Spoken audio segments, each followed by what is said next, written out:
Demonstrate how to put a small muzzle on Mr. Waylon here. So you would get the correct size muzzle, and Waylon's about an extra small. You want to come from behind his head and slip it over his nose and clip it, and then tighten it, the muzzle, so it's tight where you can fit 2 fingers behind the muzzle still, so it's not too tight. Okay, so we're going to demonstrate how to use a catch pole on Willie here. So what we're going to do is we put their head through the ring, and then what you would do is you'd pull back on this lever, and what it does is it tightens it, but I'm not going to tighten it all the way on Mr. Willie here, but it would tighten it on the animal, and then they couldn't get loose from you. And this is what you would use if an animal is trying to bite and you can't get a handle on it or catch them. Okay, so we're going to demonstrate how to put a cat mask on to a cat. So we're going to take the cat mask, and we're going to take the part that's the longest, and we're going to put it over his eyes so he doesn't see, and put his little mouth out so he can breathe with his nose. And then in the back it velcros, so we're going to velcro it, and so that way the cat can still breathe but he cannot see anything if he's scared. Okay, so today we're going to be placing a urinating catheter on a male dog. So what we're going to do is we have already clipped the prepuce, so now we're going to go ahead and clean it with some Novosan, make sure the area is cleaned.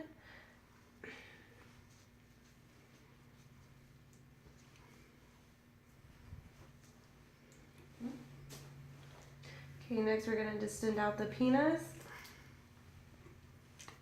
and clean the inside of that to make sure we don't introduce any bacteria when we go in with our catheter.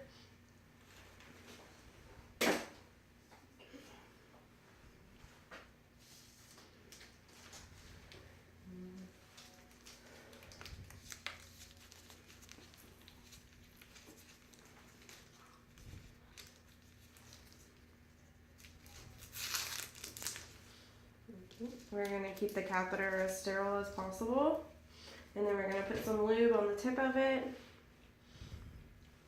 and insert in the catheter.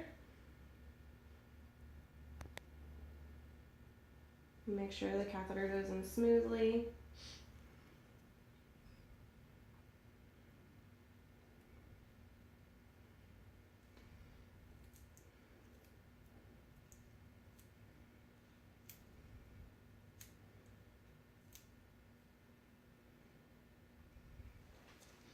Next we would take a syringe for a sample and collect our sample, and with the syringe you want to apply negative gravity with the syringe.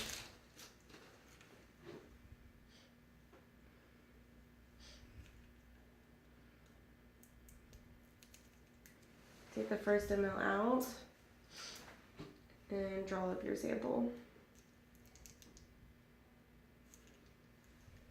And that's how you do urinary catheter on a dog. So we're going to go catch urine today, and what we're going to do is we're going to go under her with the bowl, and we're going to catch her midstream, making sure to get the urine into the bowl. It's very important to make sure your patient is a male or a female to know which is.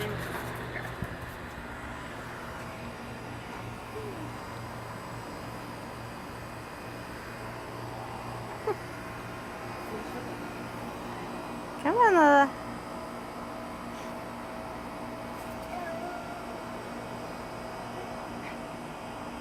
So, and what we're going to do is the doctor's going to isolate the bladder to where he can get it with his needle. He's going to use a 22 gauge needle, 1.5 inches. He's going to pour a little alcohol and insert his needle into the bladder to pull up a clean sample. Today we're going to do anal glands on Mr. Waylon. What we're going to do is you're going to have your lube, and make sure you wear gloves when you do this. We're going to take a little lube on our middle finger, and what we're going to do is we're going to place our finger into the rectum.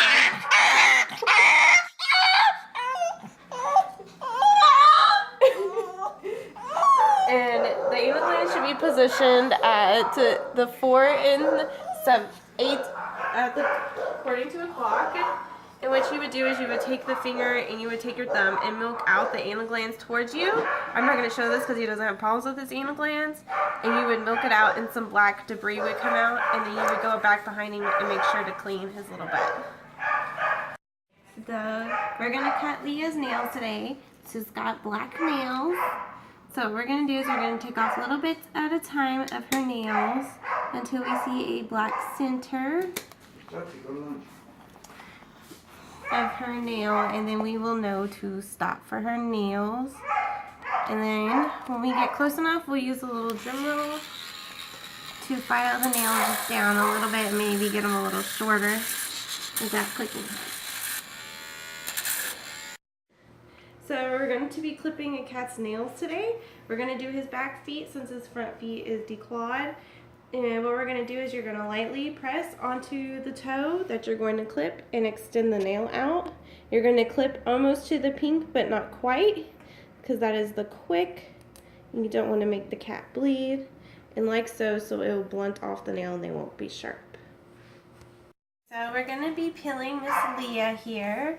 And what we're going to do is we're going to lift the top of her mouth open and use my thumb to lower the bottom. She's not very cooperative. And put the pill down her throat and rub her throat to create swallowing. Okay, so we're going to peel Mr. Isosceles here. So what we're going to do is we're going to work our fingers from the beginning of his nose, put our hands to the back of his mandible, lift his head up so it will drop his lower jaw. You can put it down in there and rub his throat to make him swallow. And that's how you peel a cat. Use Otisooth to put down into the ear canal. We're going to hold the ear up so that way it will open up the ear canal. Put a little bit in there. And you're going to want to hear a swishing noise.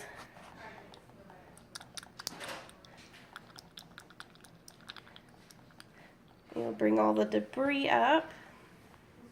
And you're going to take your cotton balls and get into the ear canal. And get out all the gunk that you can get out.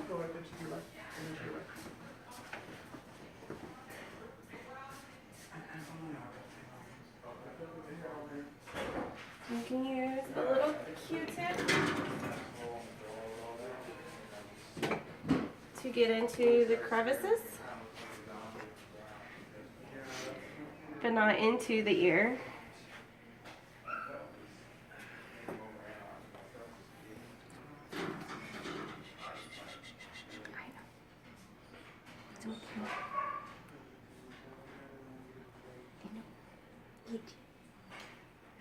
So we're going to let that ear dry before we put in the ear medication, before we go on to the next ear. You can turn it off now. You can. Okay, so we're going to medicate the ear with a little bit of Claro. And what this is this a medicine that stays in the ear and you don't wash it out, so you leave the ear alone.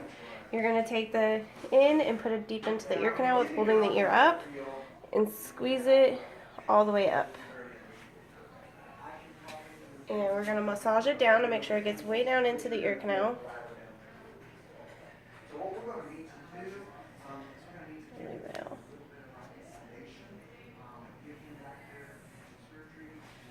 Right, and then we're going to take a little cotton ball and just kind of get it around the edges of the ear to medicate the full ear. And that's it. Clean Mr. Isosceles' ears here, so what we'll do is we'll take our ear cleaner and we'll put a little bit onto a cotton ball. And we'll take this cotton ball and what we'll do is we're going to place it into his ear. And then we'll kind of squish onto the cotton, squish the cotton ball in his ear to make the fluid on the cotton ball go down into his ear. You want to hear that squishing sound. And then take the cotton ball out. Make sure all the gunk is out. We'll take a dry cotton ball and kind of dry the ear off. And then he'll shake it a little bit out. And we can take a Q-tip and get in the crevices. If his ear was that dirty, which is his are pretty clean.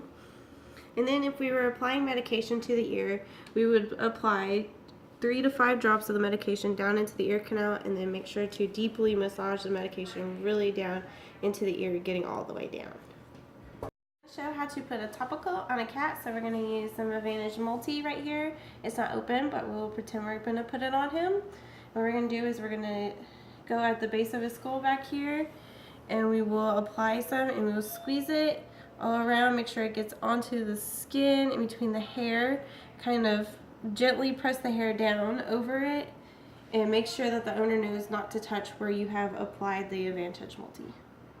Stethoscope, and what we're going to do is we're going to loop the end of it. I put a little lube on my finger, and lube the very tip. And then next what we're going to do is we're going to open her mouth. And we're going to place the tube. We're not going to go too far back to go into the esophagus, but just enough where we can hear the heartbeat. And then we're going to listen to make sure that we hear our heartbeat.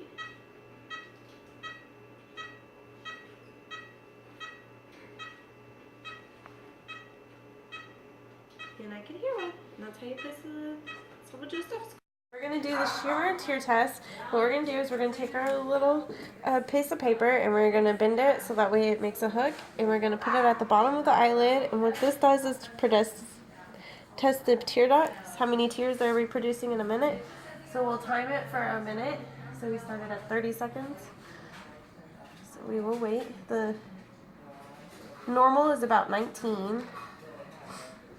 And his tear ducts came out to about 18. We're going to be using a thermometer to test the eye pressure on the eye. And what we'll do is we'll press the button 6 times to get one reading. And usually the readings will be in the teens.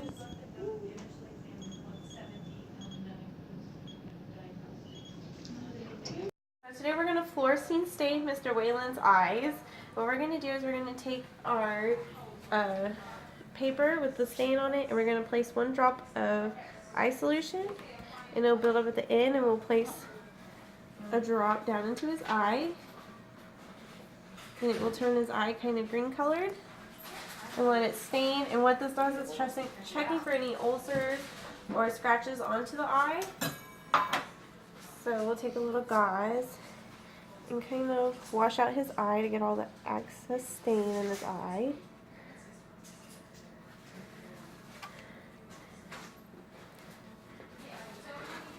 And then with the lights off, what you would do is you would take your blue light and you would look into the eye and see if there's any lighting. And we don't see any with Mr. Wayland's, just the extra stain that's still left around the eye. And that's how you do a stain. We're going to be doing an enema later.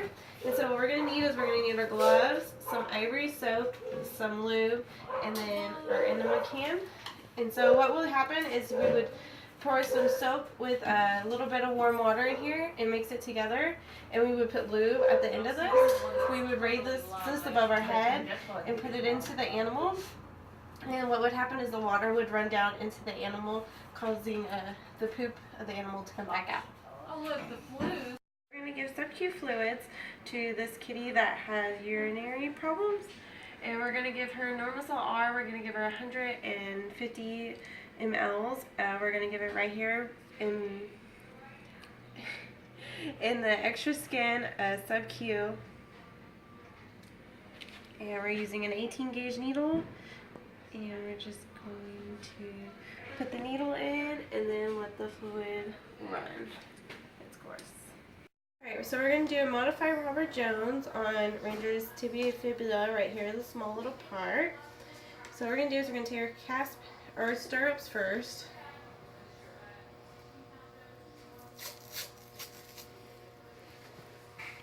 Measure it out.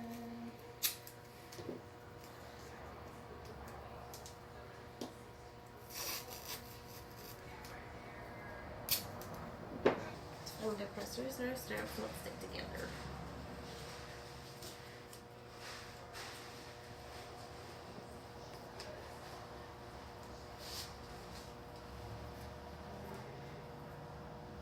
Alright, now we're going to take our cast padding and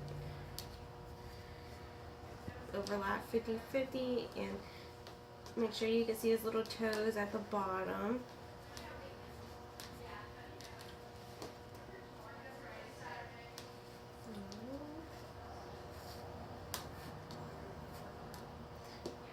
And then we're going to take some white gauze, put that around the cast padding.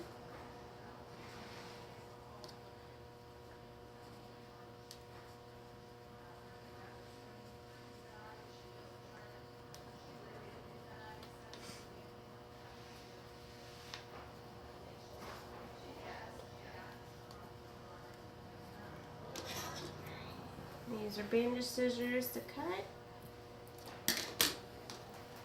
And next we'll take off his little stirrups and tape them to the side of the gauze.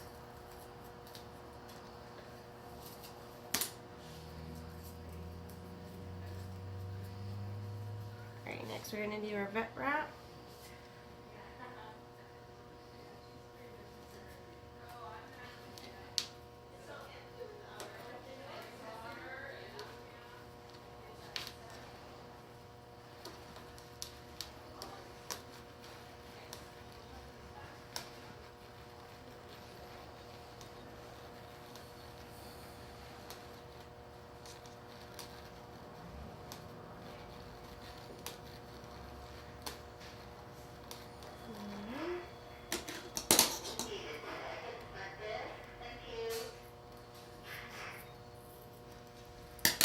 Alright.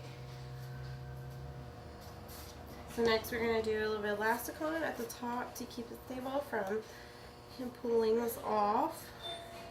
We don't need too much.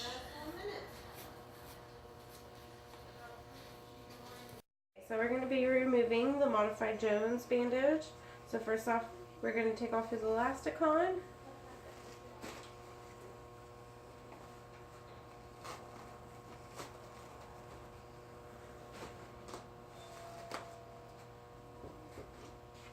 Next we're going to do his vet wrap.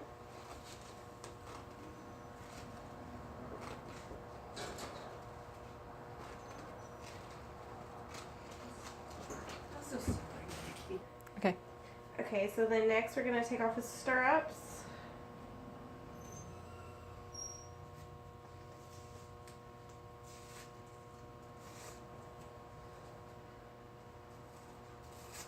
Alright, and I'm going to take off the white gauze. Alright, and then we'll do the cast padding.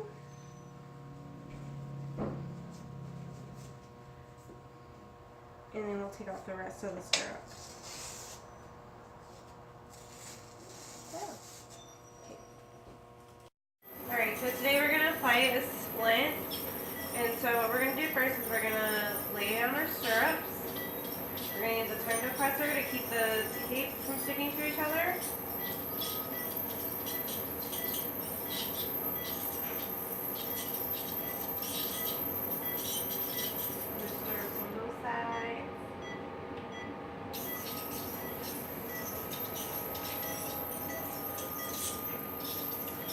And then next what we're going to do is we're going to take our cast padding and we're going to wrap it around our foot. And we're going to wrap each layer about 50% over each other. And what the cast padding will do is protect the leg from the actual splint rubbing.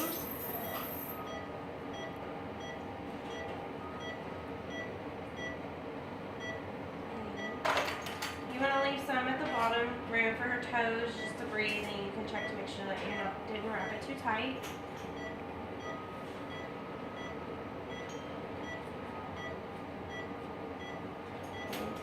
Next we're going to put it on our splint, so we measured it to her size.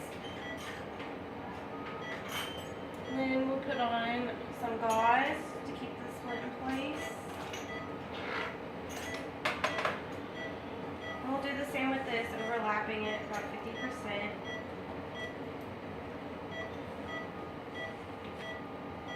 Keeping the split in place.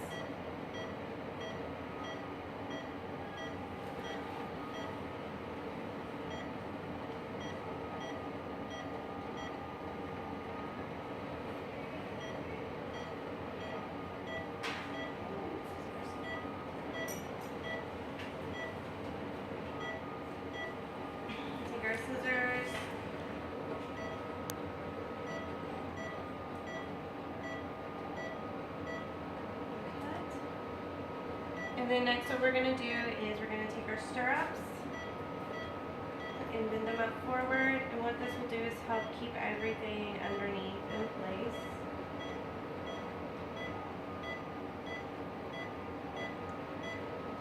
Okay, next we're going to take our vet wrap, and we're going to wrap the foot.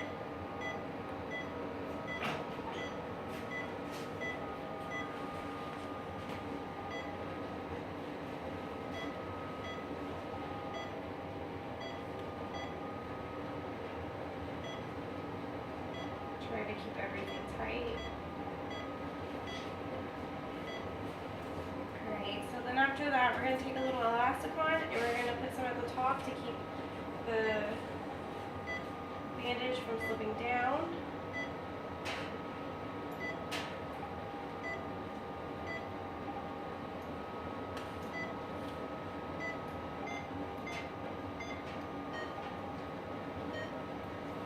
And then we'll put a little bit at the bottom to keep moisture from coming in.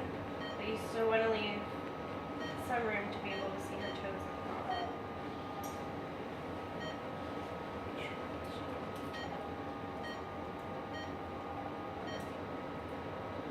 Alright, so now we're going to show how to remove Mr. Ranger's splint that I just put on. So first I'll do it by doing an elasticon. I'm just going to do everything backwards pretty much. You can also use bandage scissors and cut the splint off with the blunt end. We're going to try and unravel this nicely.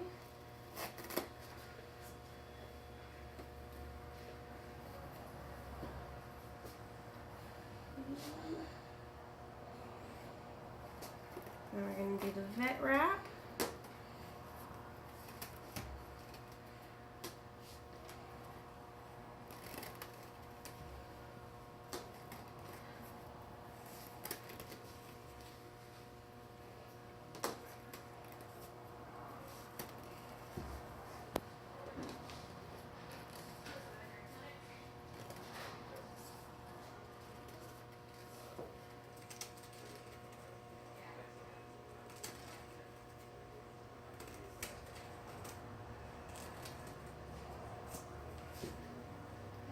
And there's our vet wrap is off. Now we're going to take off the stirrups on the sidewall, on the side of his foot.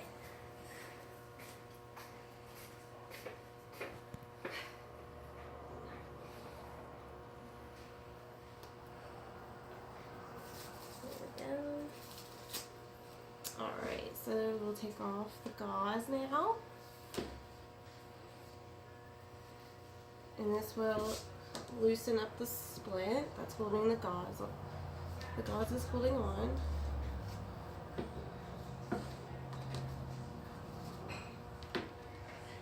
Alright. And then we'll take the splint off. And now we'll do the cast padding.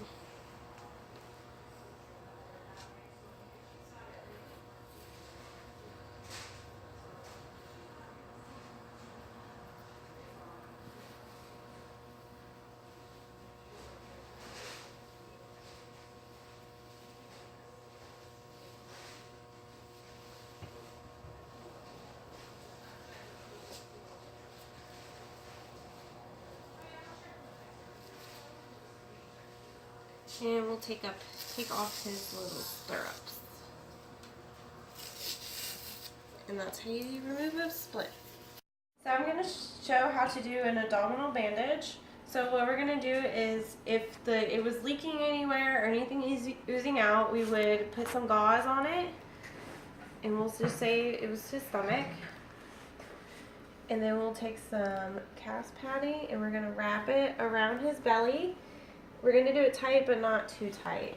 I still want him to breathe. And just wrap it a couple times.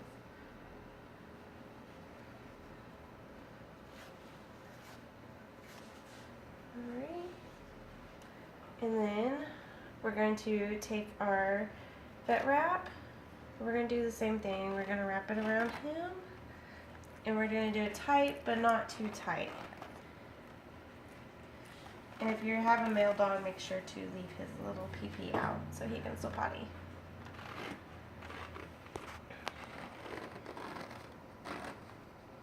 And then we would cut with suture scissors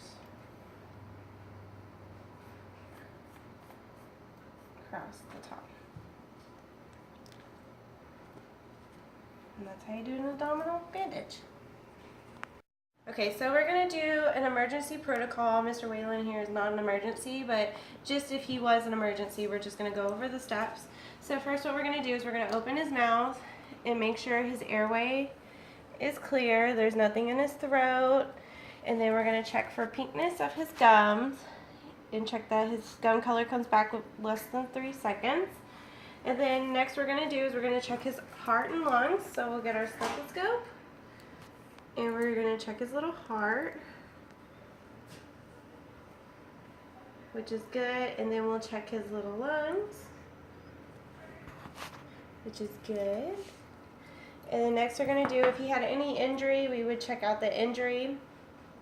And then after that, we can count his breathing. If he was in distress, we could count his breaths, how many breaths he's taking. Move into the laceration to keep the hair from going in. And then we're going to clip around the wound.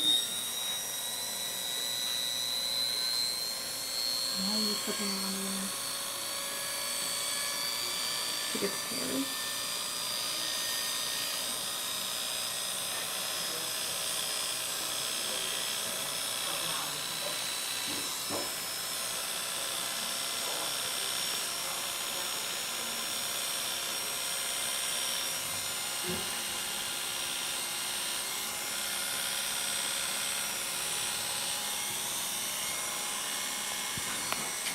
Make it look beautiful. And then we're going to use some chlorhexidine and alcohol to clean the wound.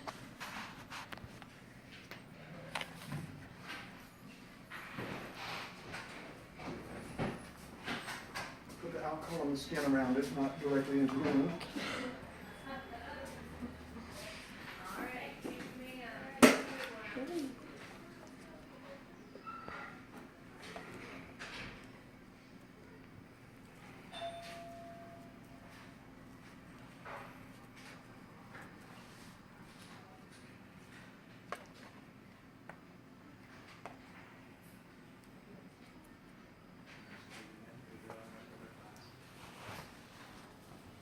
We're going to use a little alcohol for around the wound.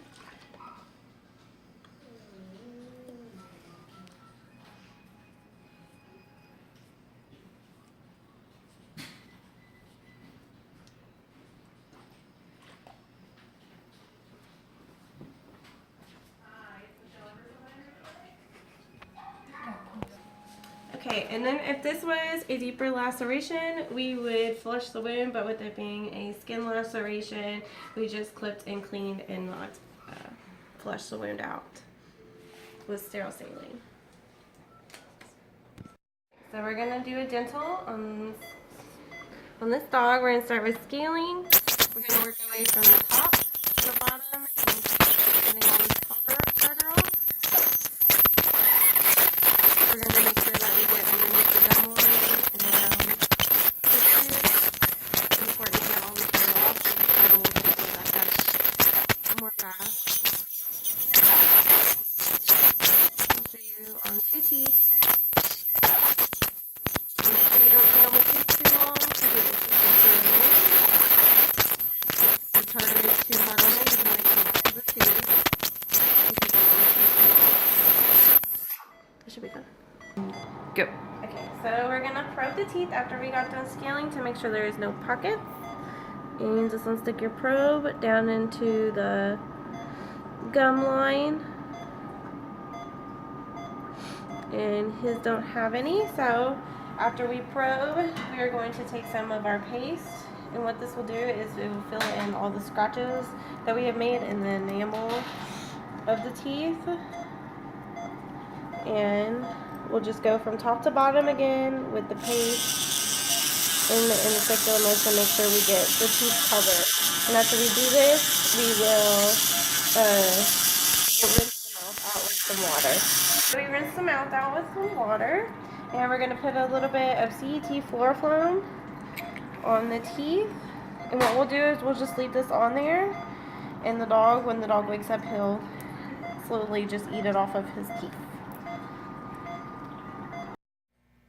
Okay, we're going to talk about good dental hygiene.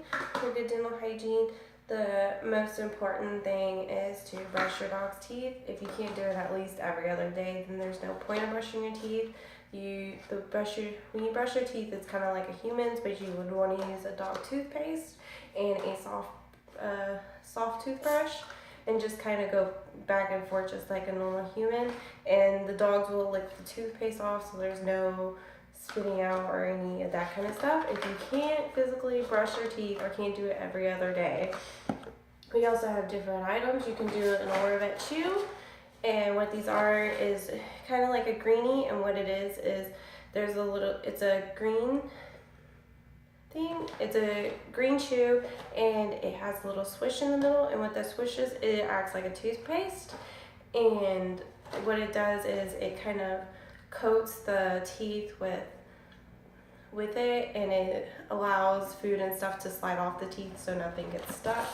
The next thing we have is the CET chews, and what those are chews that your dog can just gnaw on, and what they'll do is it will break up the tartar on the teeth.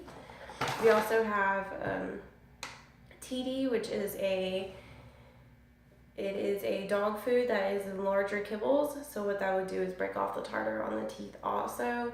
These are best to be used after you do your dental, because you'll have no tartar to begin with on the teeth, and you can keep the teeth cleaner and have less dentals needed for the animal.